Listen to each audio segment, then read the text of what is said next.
विस्थापन अभिक्रिया के उपरांत हम एक उदाहरण पर चर्चा करें।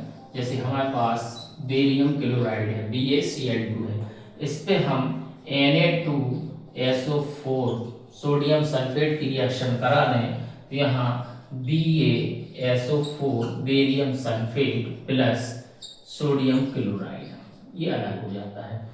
और इसके पहले हमने देखा था कॉपर सल्फेट में जब हम लोहे की कील डाल देते हैं तो FeSO4 और Cu अलग हो जाता है।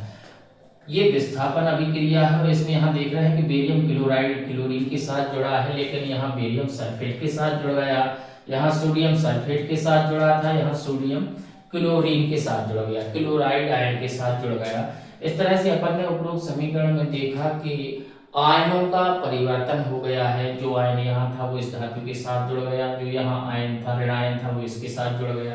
तो जहाँ आयनों का आदान प्रदान हो जाए, आयनों का विनिमय हो जाए, उस अभिक्रिया को हम द्विविस्थापन अभिक्रिया कहते हैं।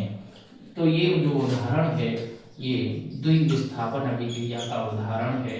द्विविस्थापन में आयनों का आदान प्रदान हो जाता है। बेरियम क्लोराइड पे हमने सोडियम सल्फेट की रिएक्शन कराई तो यहाँ BaSO4 अवक्षेप बन गया। तो ये एक अभिक्रिया एक द्विविस्थापन के अंतर्गत भी आती है। दूसरी अवक्षेपण अभिक्रिया का भी एक बहुत अच्छा उदाहरण है। अवक्षेपण अभिक्रिया भी पूछ ली जाती है। तो अवक्षेपण अभिक्रिया के अंतर्गत हम इसका उदाहरण लिख सकते हैं। बेरियम क्लोराइड पर सोडियम सल्फेट की क्रिया करा दें तो BaSO4 जो रहता है वो अवक्षेप बनता है। स्क्रीन में आप देख रहे होंगे कि अवक्षेप जो होता है वो परत नली में टेस्ट ट्यूब में नीचे की ओर जाता है, नीचे की ओर जमा हो जाता है, श्वेत रंग का होता है, जल में अविलेय होता है। तो अवक्षेप जो होता है वो नीचे चला जाता है। ऐसी अभिक्रियाएं जिनमें श्वेत रंग का जल में अविलेय पदार्थ बनता है उस अभिक्रिया को हम अवक्षेपण अभिक्रिया कहते हैं। तो ये अभिक्रिया जो है दो जगह अपन लिख सकते हैं। एक तो द्विविस्थापन अभिक्रिया में भी उदाहरण ये लिख सकते हैं, दूसरा अवक्षेपण अभिक्रिया में भी लिख सकते हैं। इसी तरह से हम दूसरा उदाहरण अगर हम देखें, बेरियम क्लोराइड पर हम Ki की रिएक्शन करा दें, पोटेशियम आयोडाइड की रिएक्शन करा दें तो इसमें हम देखते हैं कि बेरियम के साथ क्लोराइड आयन है, पोटेशियम के साथ आयोडाइड आयन है।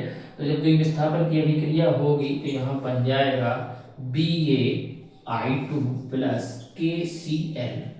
अब इसको हम अगर बैलेंस की चर्चा करें, इस समीकरण को अगर हम बैलेंस करें तो BA1 क्लोरीन के परमाणु 2 है, यहाँ क्लोरीन 1 है तो इसके आगे हम 2 का गुणा कर देते हैं तो क्लोरीन भी 2 हो जाते हैं।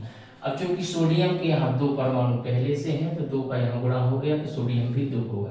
सल्फेट 1 सल्फेट 1, यहाँ बेरियम क्लोराइड में Ba1 है, यहाँ Ba1 है, क्लोरीन यहाँ 2 है, यहाँ क्लोरीन 1 है तो इसको हम संतुलित करने के लिए 2 का गुणा कर देते हैं। और जब 2 का गुणा हो जाएगा पोटेशियम क्लोराइड में तो पोटेशियम भी 2 हो जाएंगे तो यहाँ भी हम 2 का गुणा कर देंगे, पोटेशियम 2।